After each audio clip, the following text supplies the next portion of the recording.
আজকে আমাদের বাড়িতে শসা গাছ থেকে শসা তুলব।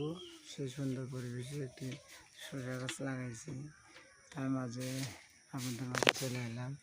সে সুন্দর করে শসা তুলব, সবাই খাইবেন কিন্তু বিসমিল্লাহ। তাজা তাজা করবেন যে নাজিল হতেছে তা না, দেখেন ফুলই পড়ে নাই। সেই কচকচা শসা একদম খাওয়ার মতন উপযুক্ত হয়েছে। বিসমিল্লাহ রহমানির রহিম। তুলে ফেলালাম চকচকা সেই শসা, একটাই আইছে আর ফুল আসতেছে, দেখলাম সেই সুন্দর। এখানে খাইতে খুব সুস্বাদু হবে। কুঞ্চির জাংলা সবাই খাবেন, আর বাড়ির আশেপাশে প্রতি জায়গাতে কেউ কখনো ফেলে রাখবেন না। এরকম করে আবাদ করে খান, অনেক লাভবান হবেন। শসা বলেন। লাভ ইউ কৃষি বাংলাদেশ। All the best. ভালো থাকবেন। আসসালামু আলাইকুম।